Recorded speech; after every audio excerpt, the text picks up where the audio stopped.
Bonjour à tous. On va commencer tranquillement en attendant les quelques retardataires. Certains sont en tribune pour assister au débat sur la journée d'initiative parlementaire du groupe écologiste. Vous sortirez d'ailleurs peut-être tout à l'heure, Mathilde Panot, pour un vote.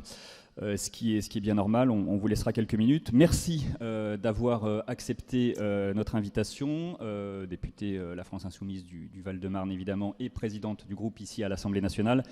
Juste un mot avant de commencer pour vous rappeler que notre rencontre est retransmise en direct sur le portail vidéo de l'Assemblée nationale et qu'un live tweet est assuré par notre ami Stanislas Noyer, qui sera peut-être rejoint dans quelques instants par Nicolas Prissette. Et tout de suite la parole à Chantal Didier pour une première question. Oui, bonjour Madame la Présidente. Le gouvernement se trouve face au mur de la dette. Il semble jouer la surprise alors qu'apparemment il y avait une note de Bercy qui annonçait le dérapage des déficits. Vous-même, est-ce que vous êtes surpris ou bien est-ce que effectivement vous attendiez à ce résultat qui n'est pas bon du tout? Alors déjà bonjour à toutes et à tous, merci beaucoup. Bonjour à toutes et à tous, ah oui c'est mieux. Merci beaucoup pour l'invitation. Peut-être pour répondre en deux points sur votre question. La première, non, nous ne sommes pas surpris et plusieurs économistes pointaient déjà au moment de la discussion du budget pour le budget 2024 qu'il y avait une insincérité dans les débats que nous avions et donc les prévisions de déficit n'étaient pas exactes.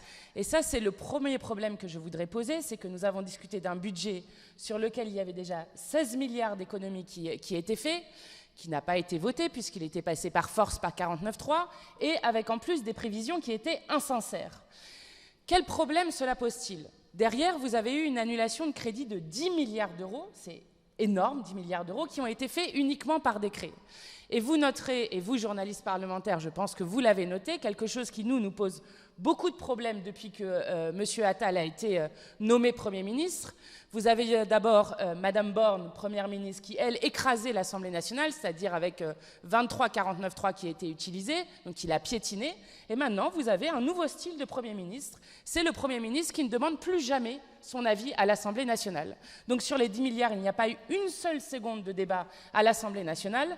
Et donc nous le disons, nous réclamons qu'il y ait un projet de loi de finances rectificatif à l'Assemblée nationale, sans quoi nous déposerons une motion de censure, parce qu'il est complètement anormal dans une démocratie qu'on annule 10 milliards de crédits comme ça, et qu'en plus on nous explique que de nouveau il faudra faire 20 milliards d'économies pour le budget 2025. Donc ça c'est la première des choses. Deuxième point, non, nous ne sommes pas surpris non plus, parce que la question de la dette est une question qui est ressortie très régulièrement, notamment pour faire avaler au peuple français le fait qu'il faut faire des nouvelles économies et qu'il faut prendre généralement dans la poche des plus précaires. Qu'est-ce qui se passe?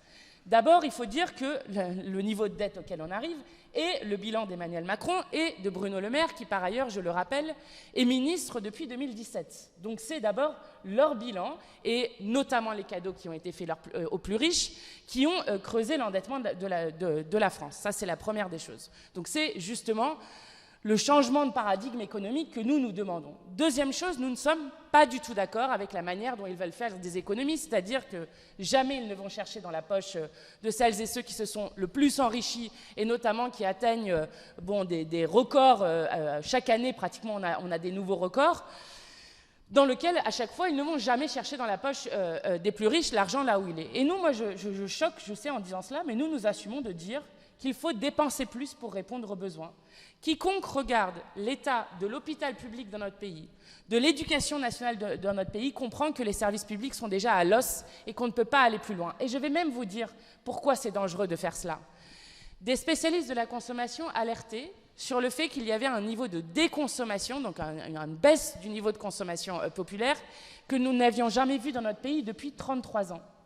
Or, vous le savez, ce qui fait le tissu économique de notre pays, c'est les PME, TPE, et notamment la manière dont on remplit les carnets de commandes, ce qui permet de relancer la croissance du pays. Donc, ce qu'ils font fait même courir un risque de récession à notre pays, et nous ne sommes pas d'accord pour que, de nouveau, on aille faire la poche des plus précaires, notamment avec une énième réforme de l'assurance chômage. Et je suis assez satisfaite de voir que des membres de la majorité, que ce soit la présidente de l'Assemblée nationale, que ce soit M. Houllier, que ce soit M. Bonne, s'expriment pour dire qu'il faut arrêter de nouveau de faire la chasse aux chômeurs, comme veut le faire ce gouvernement. Gabriel Attal a annoncé le lancement d'une réflexion sur la taxation des rentes. Est-ce que ça vous semble être un début de réponse ou est-ce que vous anticipez que le compte n'y sera pas ? Alors nous, on a fait un document que je vous invite à aller regarder si vous voulez avoir dans le détail les propositions qu'on a faites, qui sont, puisque jeudi dernier, vous le savez, il y avait une rencontre avec Bruno Le Maire, qui sont ce que nous proposons comme mesure d'urgence qui permettrait de trouver, peut-être pas immédiatement, mais très très rapidement, 121 milliards d'euros. Donc avec notamment le rétablissement de l'impôt de solidarité sur la fortune, la suppression du CICE, et on a mis, bon, il y a plusieurs, vous pourrez regarder ces 10 mesures d'urgence que nous avons faites. Lors de la réunion qui a été faite avec Bruno Le Maire, la seule chose qui a été évoquée, c'est le fait de faire une taxe sur les énergéticiens, mais qui rapporte 60 millions d'euros. Donc on est très très loin. Si on faisait une taxe sur les super-profits, 600 millions d'euros. Si on faisait une taxe sur les super-profits, nous, on a calculé que ça pouvait faire, enfin d'ailleurs pas que nous, que ça pouvait rapporter 15 milliards d'euros dans le budget français. Donc on est très très loin de ce qu'il faudrait faire. Et dans les autres pistes qui sont annoncées, ce sont des pistes qui visent uniquement à, là aussi, raboter les services publics. Par exemple, rappelez-vous, le gouvernement avait fait, avec maintes annonces, dit qu'il allait augmenter le nombre d'inspecteurs du travail dans le budget 2024. Les 100 postes qui avaient été créés ont été supprimés dans les annulations de crédit. Je rappelle que la France est championne d'Europe sur le nombre de personnes qui meurent au travail et détient donc ce triste record sur le nombre de morts au travail qui n'est pas une fatalité, je veux le redire encore une fois. Donc non, ce qui est évoqué pour l'instant, et à chaque fois, bon, on a beaucoup de paroles, mais peu d'actes qui sont posés, n'est pas du tout à la hauteur des enjeux. Et encore une fois, je veux le dire, la France est la 7e puissance économique au monde et a donc les moyens de faire en sorte que tout le monde puisse vivre dignement. On voit bien, on sait bien qu'il y a une différence irréconciliable de philosophie en matière économique entre vous et le gouvernement. Mais pour la clarté du débat, vous évoquiez l'éventualité d'une motion de censure. Il y a un débat d'orientation budgétaire qui est prévu à la fin du mois d'avril, ici à l'Assemblée nationale. À quelle échéance est-ce que vous pourriez déposer cette motion de censure ? Est-ce que c'est au regard de ce débat qui aura lieu ? Il est question éventuellement aussi d'un projet de loi de finances rectificative. Alors, d'après ce qu'on en entend, même si rien n'est arbitré, plutôt peut-être après les élections européennes qu'avant. Quel est votre échéancier, si j'ose dire ? Notre échéance, c'est de savoir si l'Assemblée nationale va voter ou pas. Donc de savoir s'il y aura effectivement un projet de loi de finances rectificatif ou non. Parce que, encore une fois, il est inacceptable. Enfin, rendez-vous compte, les 10 milliards ont été annulés par décret. Donc sans une seule minute de discussion à l'Assemblée nationale. Ensuite, la mobilisation qu'il y a en ce moment dans l'éducation nationale, parce que tout ça est lié. Je veux dire, on parle d'austérité. L'état de l'éducation nationale aujourd'hui, c'est par exemple des maternelles dans lesquelles vous avez 2 adultes pour 80 enfants. C'est ça qui se passe par exemple dans une maternelle à Ivry. Je peux vous parler d'une école primaire à Vitry où des enfants de CM2 n'ont plus cours le jeudi et le vendredi depuis 1 mois et demi. Je peux vous parler d'une école maternelle à Vitry-sur-Seine sur laquelle il n'y a plus de directrice depuis 1 mois et demi. Donc ça veut dire des creusements d'inégalités. En plus, on le sait, la maternelle est primordiale sur la question de l'égalité au cours de la vie. Et donc des creusements d'inégalités qui sont insupportables avec un manque de professeurs remplaçants qui rend les choses extrêmement compliquées. Eh bien, par exemple, là, en ce moment, vous avez des mobilisations très fortes sur la question du choc des savoirs. Et là aussi, c'est un simple arrêté qui a dit qu'il y allait avoir des groupes de niveau. Et donc, on ne l'a pas voté, on ne l'a pas discuté. Donc nous, notre limite, si je peux parler comme ça, c'est de savoir s'il y aura bien un projet de loi de finances rectificatif ou non, et de savoir si l'Assemblée pourra délibérer et que la représentation nationale ne soit pas de nouveau écartée, comme le fait depuis le début le Premier ministre Attal.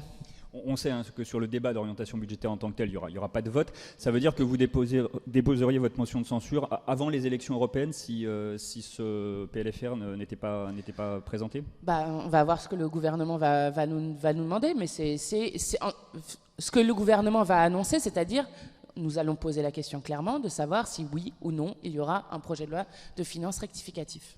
Vous espérez que celle-ci puisse être votée? Les Républicains font à nouveau planer la menace eux-mêmes de déposer une motion de censure sans être tout à fait sûr de pouvoir y parvenir à eux seuls. Est-ce que vous attendez cette fois-ci éventuellement suffisamment de renforts pour que cette motion puisse être votée? On espère, ça c'est une question qu'il faut poser directement aux Républicains eux-mêmes, mais en tout cas moi je crois que c'est ce que nous avons fait nous à chaque fois, c'est l'honneur du Parlement de ne pas laisser un budget qui a été passé en force par 49.3 se faire complètement dénaturer, changer complètement pour le coup dans beaucoup des choses qui avaient été présentées au Parlement sans qu'il y ait ne serait-ce qu'un vote au Parlement. Donc on verra qui défend le Parlement et la démocratie lors de cette motion de censure. Est-ce que vous voteriez une motion de censure déposée par LR et Elliott éventuellement, puisqu'il y aurait besoin de... Alors on l'a déjà dit, mais je le redis, oui, nous la voterions. Et je crois que, vous savez, on est dans un moment à la fois où la pauvreté est en train d'exploser. Enfin, je crois qu'on arrive à un bout de bout sur un certain nombre de sujets, que ce soit les 1 Français sur 3 qui sautent régulièrement des repas, 1 Français sur 2 qui ont déjà sauté un repas, que ce soit... les services publics dont je parlais tout à l'heure, que ce soit dans la 7e puissance économique au monde, des enfants en situation de handicap sont déscolarisés. Est-ce qu'on va nous expliquer qu'en France, on n'a pas les moyens de faire en sorte que des enfants en situation de handicap soient scolarisés? Donc il y a des moments où il y a des limites à toute chose, et le fait d'avoir un gouvernement et un président qui est, je crois, le paroxysme de la 5e République, on parlera probablement tout à l'heure de l'exercice auquel s'est livré le Premier ministre pendant les questions au gouvernement, mais quand on a un gouvernement et un président qui sont le paroxysme de la concentration des pouvoirs avec vraiment des dénis démocratiques très forts, je vous assure que par exemple le vol des 2 ans de vie avec la retraite à 64 ans est encore bien dans les têtes des gens, et notamment de celles et ceux qui ont déjà dû rallonger de 3 mois, de 6 mois, de 1 an la carrière qu'ils devaient faire suite, là aussi, à ce passage en force de 49.3 contre l'immense majorité du peuple. Mais comment expliquez-vous, effectivement, tout le monde sait voit le constat des services publics qui sont en déshérence souvent, mais comment expliquez-vous qu'on en soit là, en France, alors qu'on est le pays européen qui a le plus fort taux de dépenses publiques par rapport à son PIB ? Alors, pourquoi est-ce que... alors, la France a longtemps été un modèle, par exemple, de santé publique, et a été un modèle en Europe, mais même au niveau mondial, où vraiment il y avait une possibilité de se faire soigner dignement, de faire en sorte que tout le monde puisse être pris en charge, qui faisait, je crois, l'honneur de notre pays. Comment est-ce qu'on en arrive là, avec des choix budgétaires qui ont toujours favorisé les mêmes, c'est-à-dire les ultra-riches de ce pays, et qui, petit à petit, en fait, n'ont pas fait seulement perdre... On parle souvent de la question de l'augmentation des salaires pour les fonctionnaires, notamment, si on parle de l'hôpital public, si on parle de l'éducation nationale et de... Bon, et on pourrait parler sur les autres services publics. On parle beaucoup des salaires à raison. Et d'ailleurs, c'est parce que les macronistes et le Rassemblement national votent ensemble contre la hausse des salaires qu'on n'arrive pas à augmenter ces salaires. Mais il y a aussi une autre question qui est très importante dans la question des services publics, c'est la question du sens qu'on donne au travail de ces fonctionnaires-là. Et justement, quand on vous demande, non seulement quand vous n'êtes plus assez nombreux et nombreuses, que la France, par exemple, est la championne en Europe du nombre d'enfants par classe, quand on vous demande de faire toujours plus avec moins, eh bien là aussi ça attaque quelque chose qui est quelque chose de profond dans notre pays, qui est la question du sens qu'on met au travail. Et donc là aussi il faut regarder comment sont réparties les dépenses aussi. Vous avez peut-être vu, je vous invite à le regarder si vous n'avez pas regardé le rapport de la mission d'information initié par Paul Vanier sur la question du financement public des établissements privés, où on estime que c'est entre 10 et 12 milliards d'argent public qui sont donnés au financement privé, sur lequel il pointe à la fois d'abord une opacité sur le financement public et surtout un manque de contrôle. Ils disent dans leur rapport qu'il faudrait, pour auditer l'ensemble des établissements, il faudrait 1500 ans pour pouvoir auditer correctement, alors que là aussi c'est de l'argent public et qu'il y a donc besoin de contrôle sur cette question. En tout cas, entre réorienter l'argent vraiment là où il faut et puis faire en sorte qu'on augmente les salaires dans ce pays et qu'on redonne du sens en redonnant des moyens aux services publics, c'est ça qui permettra à toutes et à tous de vivre dignement. François. Oui, François Javet, Horizon Politique. Est-ce que vous pouvez répondre à la question que Gabriel Attal a posée à Adrien Quatennens. Comment expliquez-vous que le chômage ait autant baissé depuis 2017 ? Alors déjà, M. Attal devrait se rappeler que les questions au gouvernement sont faites parce que les parlementaires ont deux rôles, à la fois celui de légiférer, mais aussi celui de contrôler l'action du gouvernement, et que ce n'est pas le contraire. Ça, je le dis quand même pour commencer, première des choses. Deuxième chose, et ça a été très bien montré dans plusieurs études, qu'est-ce qui explique la baisse du chômage à un moment, même si toutes les études montrent que le chômage est en train de stagner et va même peut-être augmenter dans les prochains mois. Ce qui explique, c'est d'abord, le recours massif à l'apprentissage, qui donc fait sortir des gens des chiffres de l'assurance chômage. La deuxième chose, c'est le nombre de contrats courts qui sont utilisés, donc qui font sortir temporairement les gens, mais qui ne sont pas de l'emploi pérenne, et notamment les chiffres de création d'emplois sur les emplois courts sont des choses importantes. Troisième chose, il y a beaucoup plus de radiation des chômeurs et chômeuses. Pardon, vous interrompez un instant. Ok. Donc il y a eu des radiations de chômeurs et chômeuses, et quand même moi je voudrais vous alerter sur un chiffre. Quand il y avait il y a 20-30 ans à peu près 6 chômeurs sur 10 qui étaient indemnisés, aujourd'hui on est à pratiquement 4 privés d'emploi sur 10 qui n'est plus indemnisés, donc qui se retrouvent directement dans la case RSA. Donc, en fait, quand vous regardez sur la question du chômage, vous avez beaucoup à la fois de sorties qui s'expliquent par soit des formations temporaires ou de l'emploi précaire, et puis des radiations sur la question du chômage. Et je ne crois pas qu'on puisse s'attaquer réellement à la question du chômage en s'attaquant aux chômeurs. Nous croyons au contraire qu'il faut créer des emplois là où on en a besoin. Par exemple, on parle beaucoup de l'agriculture en ce moment. Il y a 300 000 emplois paysans à créer pour faire une bifurcation paysanne et écologique. Il y a des emplois à créer dans l'hôpital public, des emplois à créer dans l'éducation nationale, des emplois à créer dans la rénovation de logements. Je rappelle que les 10 milliards de crédits annulés, ça va faire aussi à pratiquement 150 000, c'est l'équivalent de 150 000 logements qui ne peuvent pas être rénovés. Donc là aussi, il y a beaucoup et des millions d'emplois à créer dans la bifurcation écologique. C'est ce que nous voudrions qu'un gouvernement fasse plutôt que d'appauvrir encore plus les privés d'emploi. Oui, bonjour, Jean-Michel Lamy, nouvel économiste.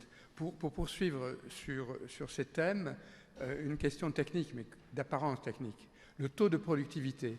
Vous avez vu que le Conseil d'orientation des retraites va abaisser encore le taux de productivité attendu. Alors, les explications, tout le monde les a, fait vieillissement de la population, compétences effondrées, investissement et recherche insuffisants. Donc, pour le dire un peu de façon provocante, est-ce que pour vous, vous acceptez ce constat, ce taux de productivité? Est-ce, un concept ultra-libéral, ou est-ce qu'au contraire, vous l'acceptez et vous l'intégrez à vos raisonnements? Je pense qu'il faut surtout l'interroger de savoir, en fait, le capitalisme a une manière de fonctionner qui est, il faut toujours produire plus, quelles que soient les conditions, quels que soient les effets sur notamment le seul écosystème compatible avec la vie humaine, et donc, et dans cette logique de toujours produire plus, et d'ailleurs de jeter plus bien souvent. Donc la question, nous, ça nous interroge notamment de savoir pourquoi est-ce qu'on produit. Nous, le fil qu'on tient pour savoir quelle logique économique nous avons, c'est de dire nous devons réorienter la production économique autour des besoins. Quels besoins avons-nous? Et notamment, ce qu'on a vu sur le Covid, c'est que lorsque les chaînes d'approvisionnement sont brisées, on se rend compte de l'absence de souveraineté sanitaire, de l'absence de souveraineté industrielle, c'est la question sur les masques, de l'absence de souveraineté sur la question des médicaments qu'a la France, et qui est absolument dramatique. Donc c'est autour de ça, à mon avis, qu'il faut travailler, et qu'il faut du coup réindustrialiser, mais pas pour réindustrialiser, mais autour des besoins qu'on a identifiés, des trajectoires qu'on veut se donner, et c'est pourquoi nous parlons de planification de la part de l'État, et d'ailleurs nous avons de la chance parce que nous sommes dans un pays qui a justement justement une tradition de planification et qui pourrait reprendre justement cette tradition de planification pour justement remettre les moyens industriels dont nous avons besoin et qui permettrait, donc, enfin, je ne le prends pas en global, je le reprends justement en disant qu'il faut des choix démocratiques sur ce qu'il faut produire et comment, avec des bonnes conditions. Et je vous alerte quand même sur le fait que tout ça n'est pas possible si on continue à vouloir mettre l'industrie, l'agriculture française en concurrence avec tout le monde partout dans le monde, avec des conditions sociales et environnementales qui ne sont pas les nôtres. Et donc ça demande aussi un protectionnisme écologique et social qui pour l'instant n'est pas du tout ce que nous faisons. Je rappelle que la moitié des délocalisations qui ont été faites sur les 20 dernières années de la France ont été faites à l'intérieur de l'Union européenne. Donc il y a vraiment une question de concurrence qui est posée et du coup de désobéissance à certains des traités. Puisque vous évoquez l'agriculture, entre besoins économiques et philosophie de production, comment est-ce que vous recevez le projet de loi d'orientation agricole qui a été présenté hier par le gouvernement en Conseil des ministres, sachant que c'est aussi un thème qui va avoir une résonance aujourd'hui dans l'hémicycle, puisque dans le cadre de la journée d'initiative parlementaire du groupe écologiste, il y a une proposition de loi justement qui porte sur l'agriculture.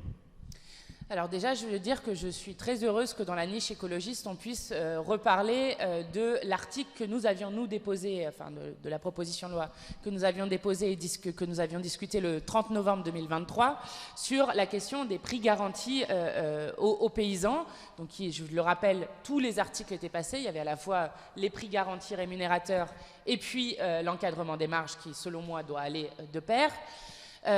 Tous les articles étaient passés et puis finalement avec une surmobilisation des macronistes à la fin du texte, le texte n'était pas passé à 6 voix près. Entre-temps, il y a eu la colère très forte et la mobilisation des agriculteurs. Et donc, entre-temps, Emmanuel Macron lui-même a dit qu'il était plutôt favorable, même si ce n'est pas les mêmes que nous, à des prix planchers. Donc on va voir ce que les uns et les autres vont faire à ce moment-là. Donc ça va être un moment de vérité qui est assez intéressant. Ça, c'est la première des choses. Deuxième chose, sur le projet de loi qui a été présenté. Je crois que très clairement, ils ont choisi entre l'agrobusiness et un modèle d'agriculture familiale que nous défendons. Ils ont choisi de continuer avec l'agrobusiness. Et ce qui nous pose problème, c'est que c'est les absences qu'il y a dans ce texte, en plus des choses qui sont dedans qui par ailleurs nous posent problème aussi. Mais dans les absences sur le texte, il n'y a rien sur les prix rémunérateurs des paysans. Il n'y a rien sur l'accès au foncier et il n'y a rien sur les débouchés, qui sont quand même les principales choses que demandent les paysans. Donc là encore, on va batailler. Nous, on a présenté, nos chefs de file ont présenté un contre-projet. Par ailleurs, je le dis parce que je pense qu'on peut être assez fiers du travail qui a été fait par les chefs de file sur la loi d'orientation agricole. Ils ont fait un agri-tour avec 200 agriculteurs qui ont été rencontrés. Et le 10 avril, il y aura une assemblée paysanne qui se tiendra à l'Assemblée nationale à l'initiative des chefs de file. Et je vais aller juste voter et je reviens. On vous attend.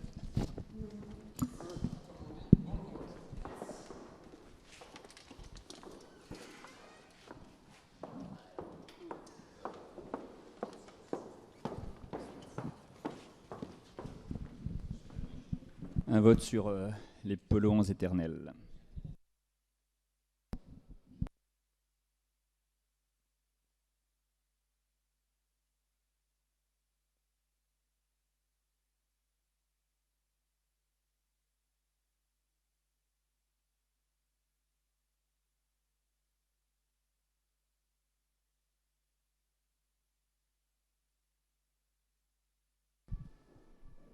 Comme on est en pleine niche parlementaire, on avait convenu qu'en cas de vote important, on laisserait à Mathilde Panot évidemment la possibilité d'aller faire son travail de députée.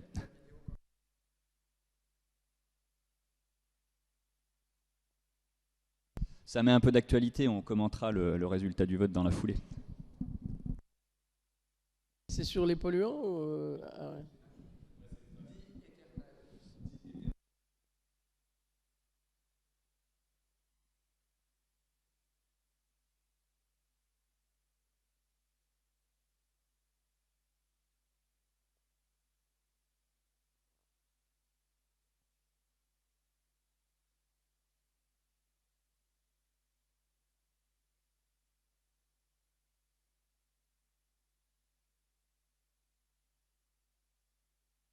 Apparemment, la discussion a été assez vite, alors, non? Hein? Parce qu'elle n'était pas attendue aussi. Enfin, il y avait un doute. Ouais.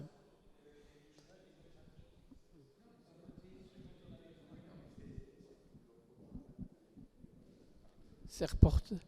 Il y a eu un amendement reportant ça au calendrier grec, non? Quand même pas.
on va en dire quelques mots. Alors, remontez le bouton pour qu'on vous entende à nouveau. Ouais, on a perdu. Donc, Mais pas à beaucoup de voix, mais bon. ouais, c'était, donc, on reprendra sur l'agriculture après, mais c'était donc sur la proposition de loi pour lutter contre les polluants éternels, les fameux PFAS ou PFAS. Et donc, en quelques mots, oui, le vote, qu'est-ce que ça veut dire de la suite de l'examen et du contenu de la proposition de loi ? Alors, ça veut dire, là, bon, la bonne nouvelle, c'est que les amendements de suppression qui avaient été déposés sur l'article 1er ont été largement battus. Donc ça c'est une bonne nouvelle. Après, là, elle a quand même été fortement amoindrie, la proposition de loi, puisque le vote que nous venons de perdre est celui sur la suppression de l'alinéa 5.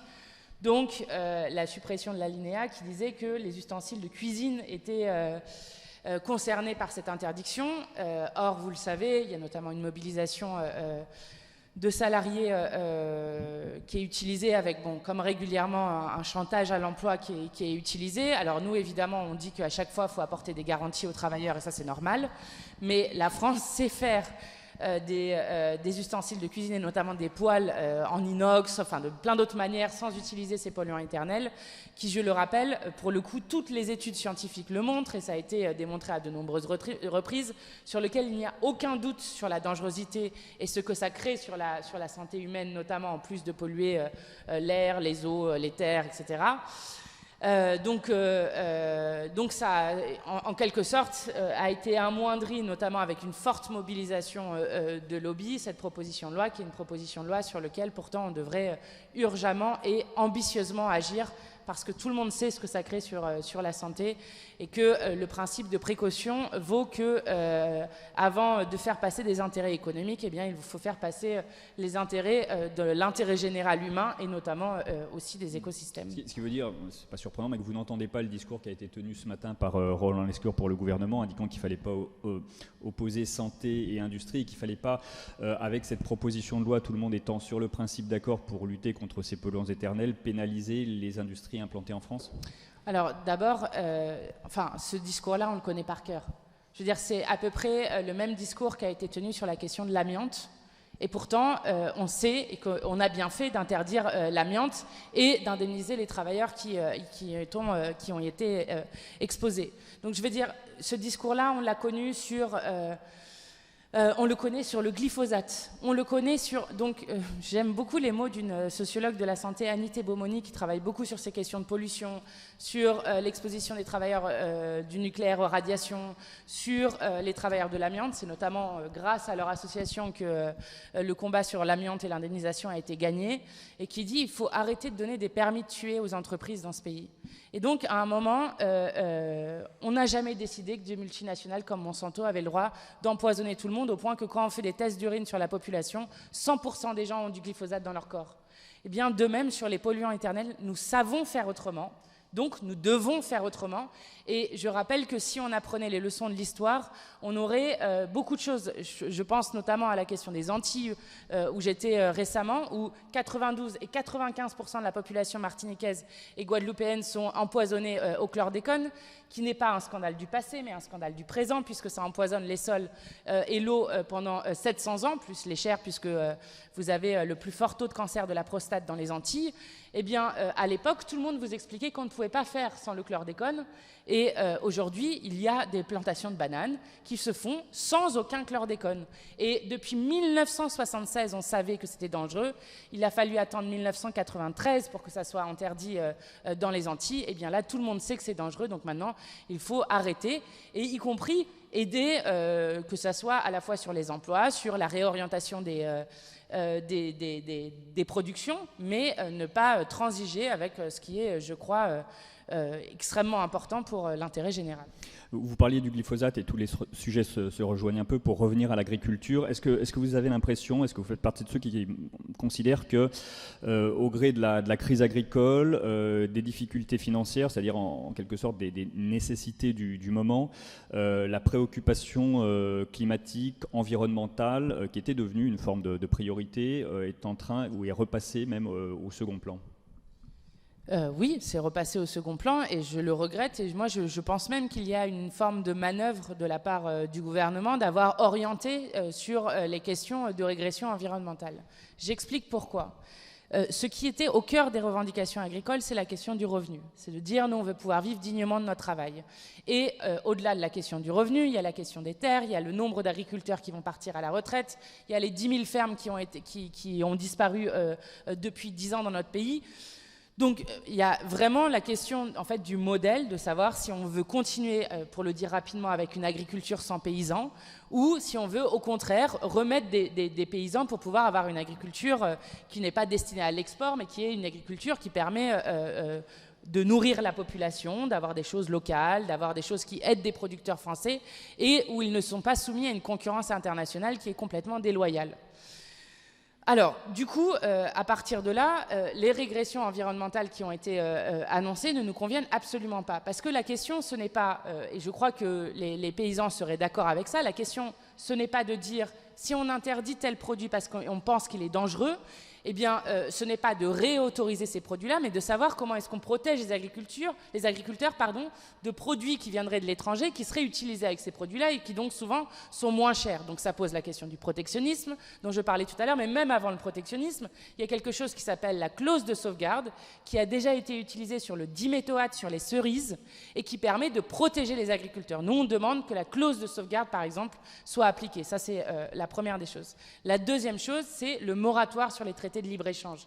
Et moi, je suis fière que les Insoumis au Parlement européen soient le seul groupe qui ait voté unanimement contre l'ensemble des traités de libre-échange, parce que si on veut être concurrentiel avec des fermes de 10 000, 15 000, 20 000, 30 000, 50 000 bêtes, eh bien, alors c'est la destruction de l'agriculture familiale, et je crois que ça serait un désastre pour la France. Et puis la troisième chose, c'est que au contraire, il faut plus de normes. Et par exemple, si vous dites une norme, je pense à n'importe quel agriculteur, il en sera d'accord. Par exemple, nous, c'est Damien Maudet qui avait déposé cela pour nous, pour le groupe. On avait déposé une proposition de loi pour demander à ce que l'ensemble de la viande en restauration collective, et notamment dans les cantines scolaires, soit de la viande française. Et bien ça, c'est une norme supplémentaire, et pourtant, je pense que c'est une norme qui aide tout le monde. Donc la question, c'est juste d'arrêter avec les régressions environnementales, mais de protéger les agriculteurs, d'autant que tout agriculteur comprend que la pérennité de la fertilité des sols, de la qualité de l'eau, fait partie aussi de son travail, et donc il y a un intérêt aussi qui est conjoint entre le fait de garder un écosystème compatible avec la vie humaine et l'ensemble de la vie, et d'avoir donc des paysans qui puissent vivre dignement de leur travail. Je vous posais la question des priorités, notamment sur le plan environnemental, et vous avez répondu du point de vue de l'action du gouvernement. Mais est-ce que c'est pas aussi vrai un petit peu dans l'opinion, où on a l'impression que, alors qu'il y a eu une prise de conscience incontestable dans l'opinion de l'urgence climatique, environnementale, etc., on a l'impression que, y compris du point de vue de l'opinion, quand on regarde par exemple, ce ne sont pour l'instant que des sondages, mais les sondages pour les élections européennes, où les Marie Toussaint pour les écologistes et la France Insoumise avec Manon Aubry, pour l'instant ne sont pas en tête des sondages et sont même plutôt à la traîne. Est-ce que dans l'opinion aussi, il y a une forme de pression du moment qui fait que ces sujets-là passent un petit peu au second plan? Alors, il y a deux choses dans ce que vous dites. La première des choses, pour répondre au sondage dont vous parliez à l'instant, évidemment, on sera à la traîne si l'élection européenne continue d'être une élection sans le peuple. Et ça, on ne s'en cache pas. Dans plusieurs notices de sondage qui ont été faites, il est démontré que dans la notice, en tout cas, que seuls 43% des électeurs de la présidentielle de Jean-Luc Mélenchon se déplaceraient aux urnes. Et donc ça, c'est notre enjeu à nous. À la fois, c'est la campagne d'inscription sur les listes électorales qu'on fait, donc qui est possible jusqu'au 3 mai, donc de s'inscrire pour pouvoir voter le 9 juin, et puis la campagne de mobilisation contre notamment l'abstention qui est faite. Ça, c'est la première des choses. Ensuite, sur la question de savoir est-ce que l'enjeu écologique est un enjeu qui est fortement présent chez le peuple français, dans les têtes. Bon, on a un problème d'un système médiatique, notamment, je parle là des chaînes en continu notamment, qui donne une prime beaucoup au court terme. Et donc, avec des sujets qui sont des sujets plus de long terme, qui passent souvent à l'as, ça c'est la première des choses. En plus de ça, une aggravation de la pauvreté dans notre pays qui vient à un point tellement fort que je comprends que quand vous demandez les premières priorités aux gens, ils vous parlent de la vie chère, de la question des salaires, de la question du chômage, de la question du logement. Je ne sais pas si vous avez vu, mais par exemple, on a une augmentation de 23% des expulsions avec l'utilisation de forces de l'ordre en 1 an et de 183% si on prend sur 20 ans. Après, et ça c'est je crois ce que les Gilets jaunes ont permis de faire avancer de manière forte, notamment chez les associations et les syndicats, la question à la fin, de la fin du mois et de la fin du monde sont liées, et on peut faire beaucoup de politique sur les questions écologiques qui en fait lient les deux. J'en parlais tout à l'heure sur lier à la fois la pérennité du modèle agricole et de la fertilité des sols, de la qualité de l'eau avec un revenu digne pour les paysans. De même, tout à l'heure, je vous parlais de la rénovation des logements. La rénovation des logements, c'est quelque chose qui crée de l'emploi, qui permet aux gens de mieux vivre et notamment de ne pas avoir froid ou d'être dans des bouilloires thermiques l'été. Tout ça sont des choses qu'il faut en tout cas combiner et tenir à chaque fois tous les bouts. Et je crois que quand vous voyez le nombre d'inondations, de tempêtes qui se multiplient et qui vont encore se multiplier, y compris dans leur ampleur à l'avenir, la question de ne pas rester enfermé dans le court terme est très importante et d'avoir une vision de long terme dessus. Bonjour, Léo Morin, AFP. À propos des européennes, puisqu'on a commencé à en parler, est-ce que vous, en tant que responsable insoumise, la percée de Glucksmann dans les sondages vous inquiète? Est-ce que s'il venait effectivement à être premier à gauche le 9 juin, loin devant la France insoumise, est-ce que pour vous, ça serait le signe d'un déplacement du centre de gravité à gauche qui vous inquiéterait? Est-ce que ce serait le retour de la vieille gauche social-démocrate? Alors, première chose, je vais vous répondre, mais ça, pour répondre rapidement d'abord, je pense que c'est d'abord important de dire que l'élection se fait le jour de l'élection par celles et ceux qui se déplacent. Ça, c'est la première des choses. Et ensuite, nous, dans ce que nous portons dans la campagne européenne avec la liste conduite par Manon Aubry qui rassemble largement, que ce soit des syndicalistes comme Anthony Smith, que ce soit des figures comme la juriste en droit international Rima Hassan, que ce soit l'ancien coordinateur de Génération, que ce soit des députés écologistes qui ont pris position pour notre liste, c'est de dire que nous voulons continuer à porter le programme de la NUPES.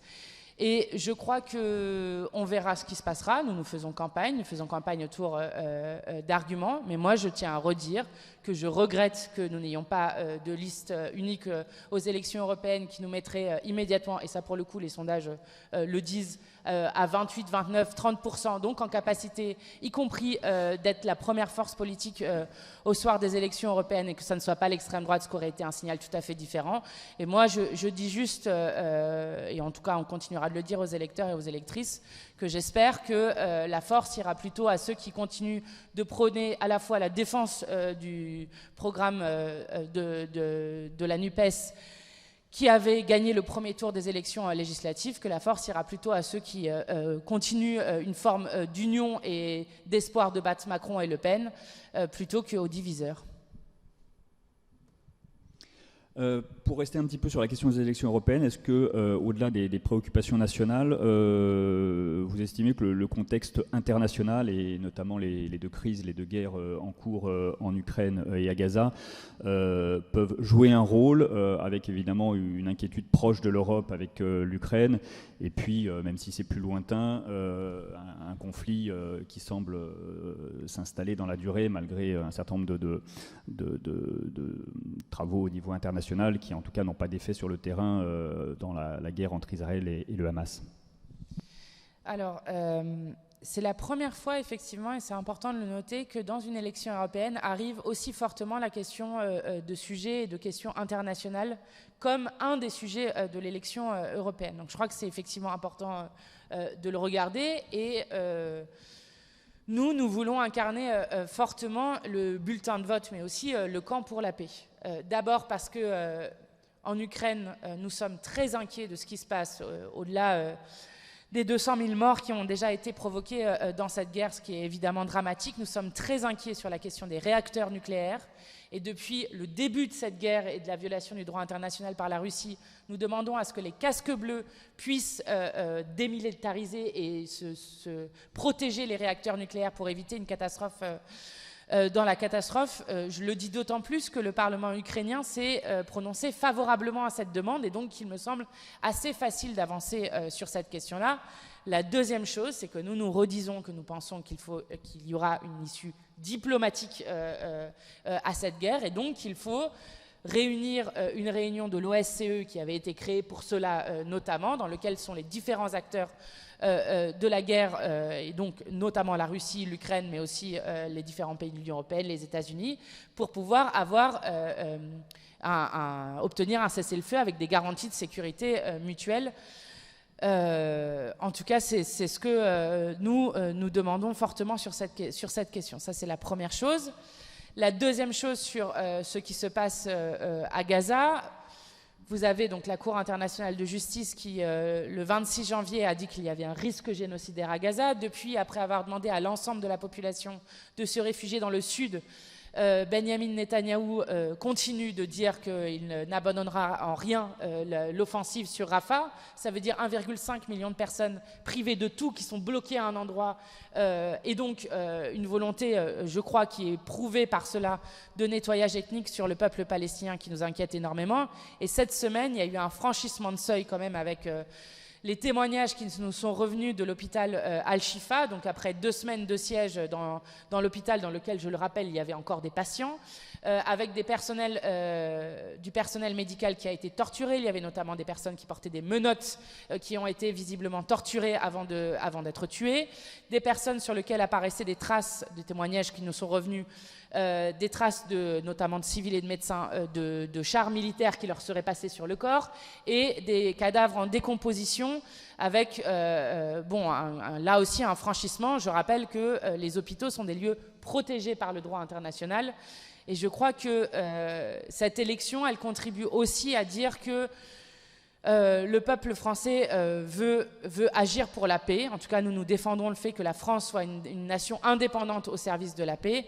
Et sur la question de la Palestine, je voudrais redire à quel point il nous semble important que la France prenne des mesures pour interdire immédiatement la vente d'armes à Israël, puisque nous avons appris, notamment par des collègues, de certains de vos collègues de Disclose et de Marx Actu, que la France aurait livré 100 000 munitions pour des fusils mitrailleurs à Israël fin octobre 2023, qui sont exactement les mêmes calibres de munitions qu'on retrouve dans notamment le massacre de la Farine, ce qui serait extrêmement grave.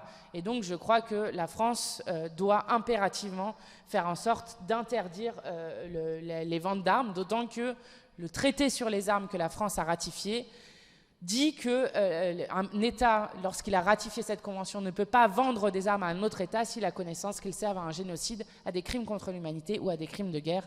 Et je crois que là, c'est assez évident.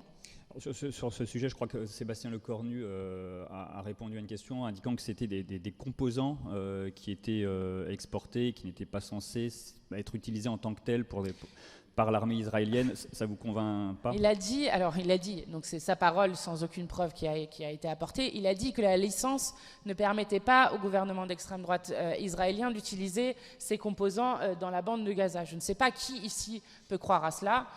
En tout cas, moi je n'y crois pas, non. Et je pense que, là encore, pour respecter le droit international, la France se doit de décréter un embargo immédiat sur la question des armes, de même que nous demandons à ce que la France, comme puissance au Conseil de sécurité de l'ONU, dépose une résolution pour un cessez-le-feu permanent, puisqu'il y a un cessez-le-feu pour 2 semaines qui a été adopté pour la première fois par le Conseil de sécurité de l'ONU, sans effet malheureusement pour l'instant sur le terrain, mais qui continuerait la pression.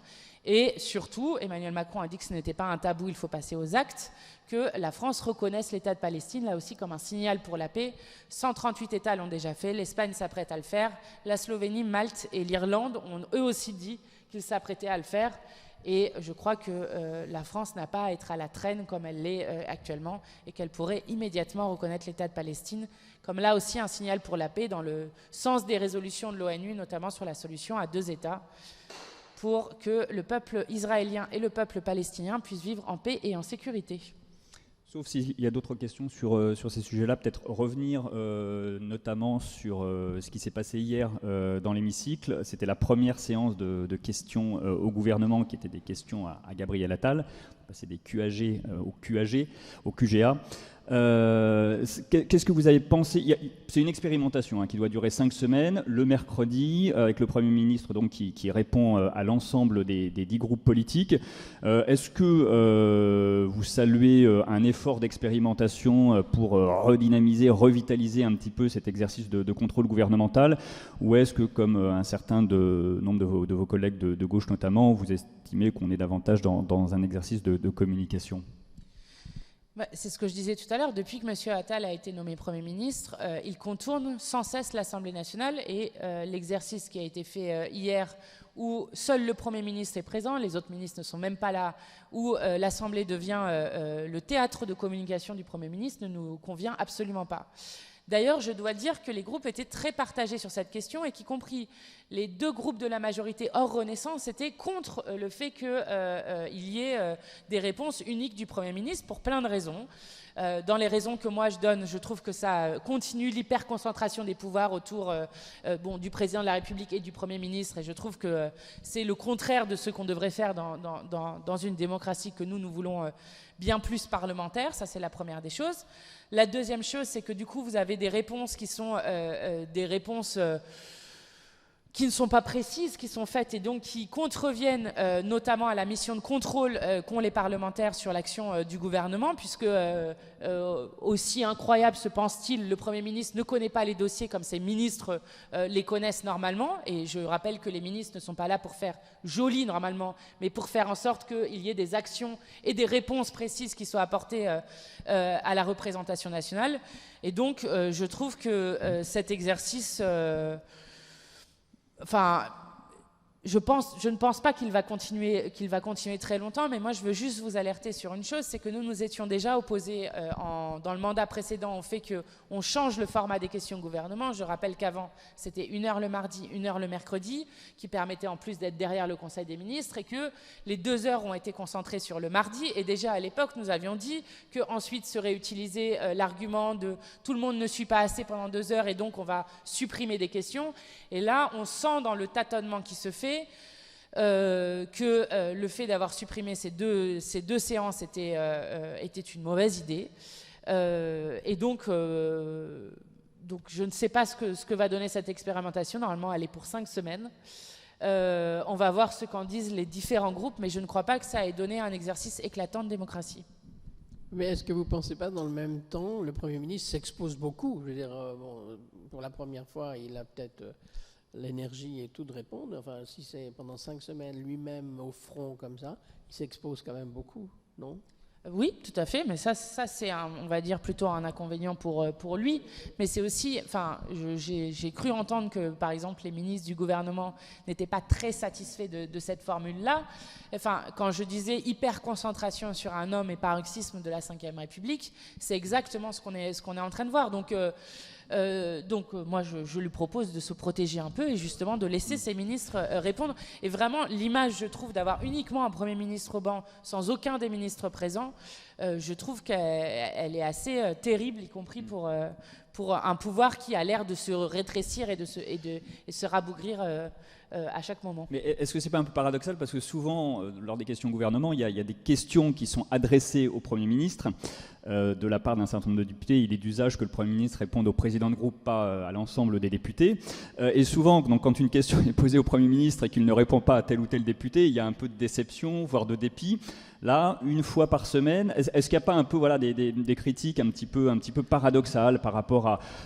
et est-ce qu'au-delà de cette séance, effectivement, vous disiez, on est passé de 2 séances à 1 séance, puis à 2 séances, au-delà de la question du Premier ministre seul, qui était une proposition d'ailleurs de la présidente de l'Assemblée, est-ce que, en tout cas, vous validez dans la durée le fait qu'il y ait cette 2e séance du mercredi qui a été remise en place après le Conseil des ministres, justement?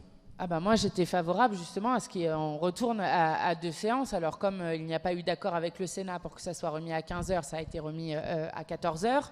Mais enfin, sur la question du paradoxe que vous pointez, moi je trouve qu'il n'y a pas de paradoxe. Nous, ce que nous demandons, c'est des véritables réponses aux questions que nous posons.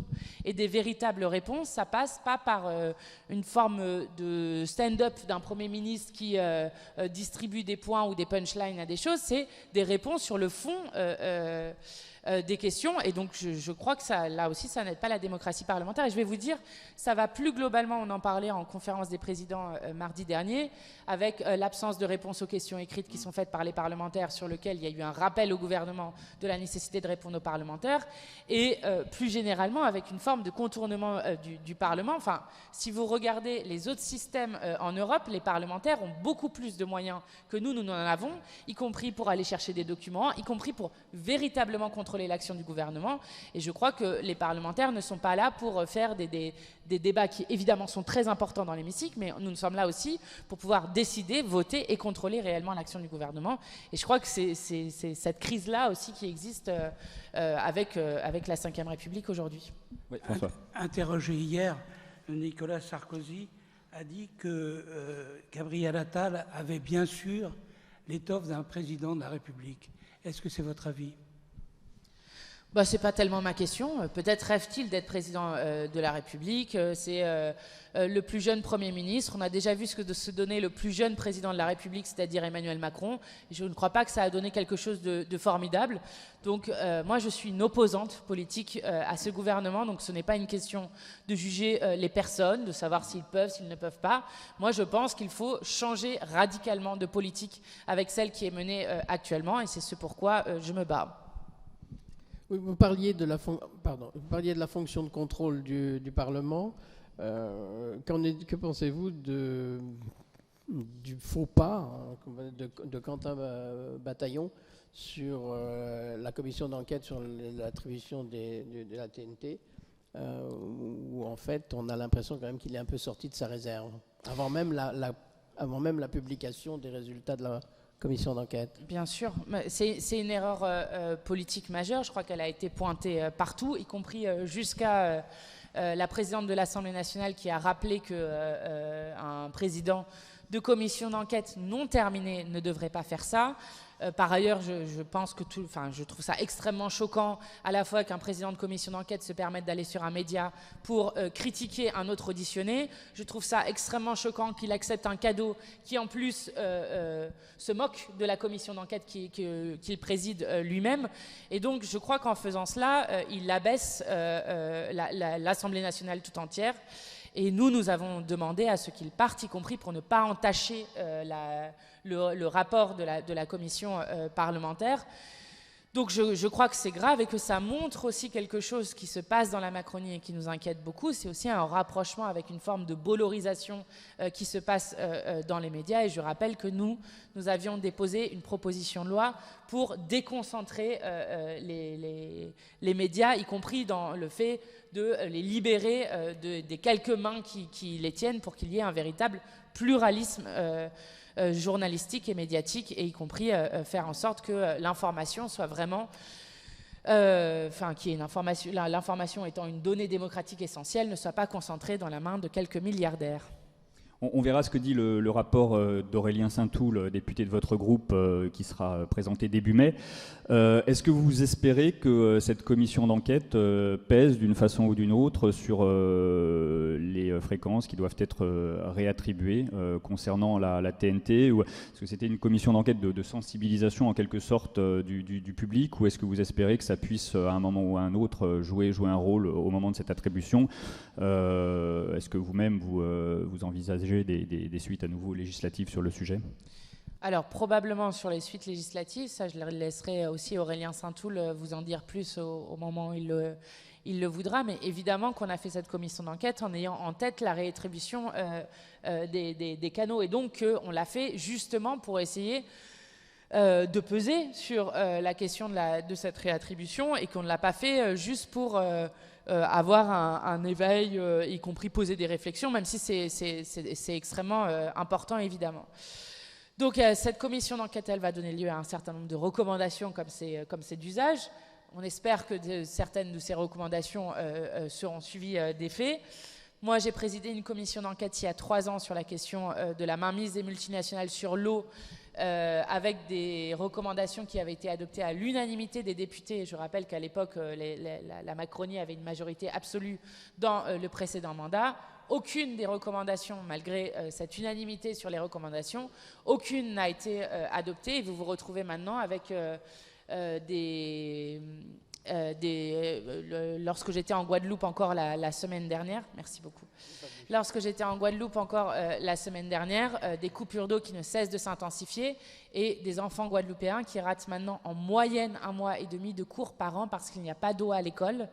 On ne tolérerait cette situation nulle part ailleurs que dans des territoires dits d'outre-mer. Donc j'espère qu'elle ne sera pas, comme beaucoup de commissions d'enquête, des recommandations qui se retrouveront à tenir des pieds de bureau ou à prendre la poussière quelque part dans des ministères. On a légèrement dépassé le temps imparti, mais si vous avez encore 2-3 minutes, puisque on vous a laissé aller voter tout à l'heure. Le projet de loi sur la fin de vie sera présenté la semaine prochaine en Conseil des ministres. Il y a une commission spéciale qui va être constituée dans la foulée à l'Assemblée nationale. Est-ce que vous estimez que les conditions sont réunies sur le sujet pour un débat apaisé ?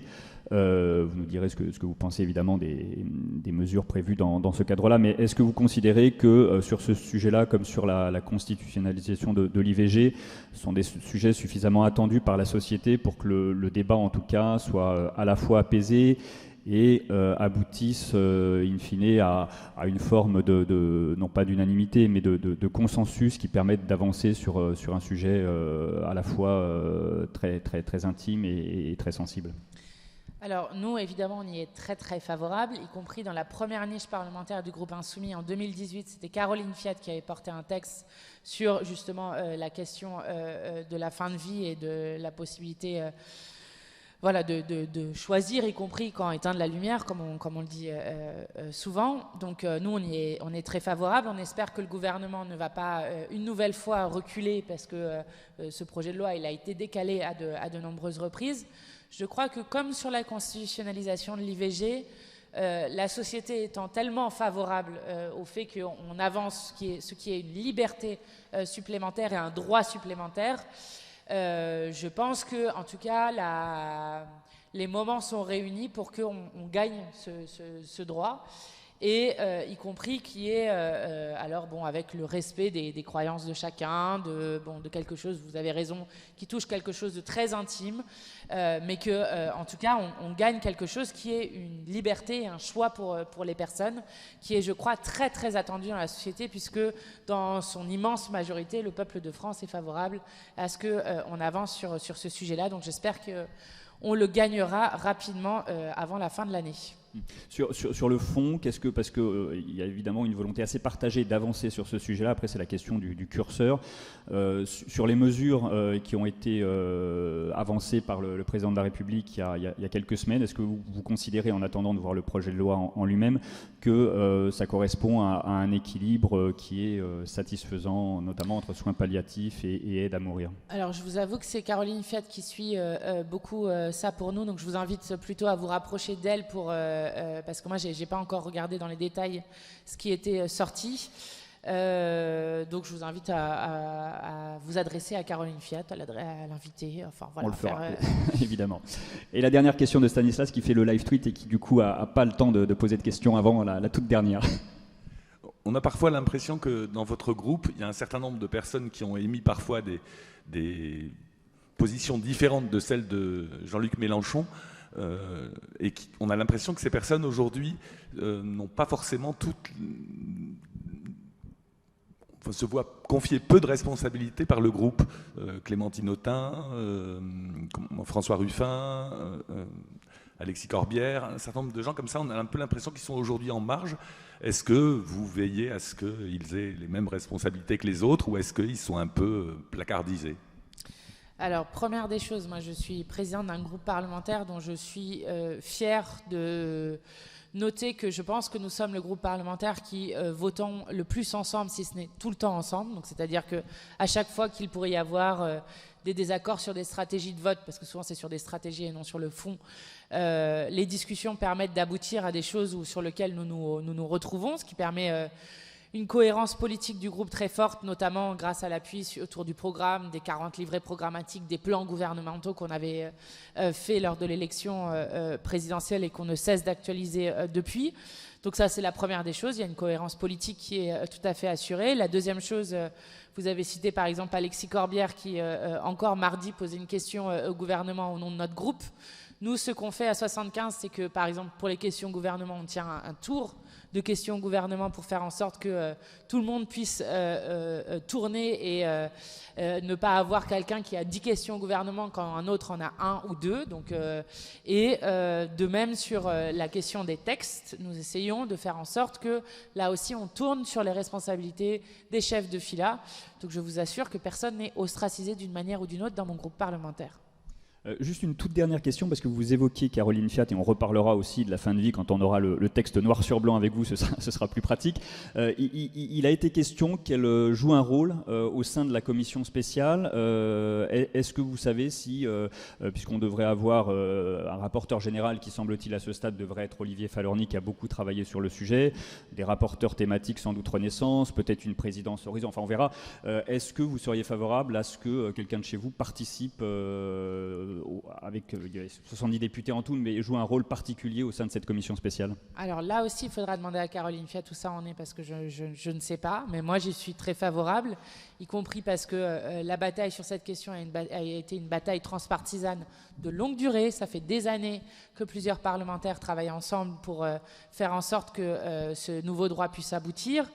Et donc je trouverais tout à fait normal, cohérent et même utile que les différents parlementaires qui sont engagés depuis des années sur cette question puissent travailler ensemble et porter le texte ensemble, qui est un texte là aussi qui vient à la fois de parlementaires qui se sont engagés depuis des années, et puis évidemment des associations qui, eux, font un travail considérable depuis là aussi des décennies.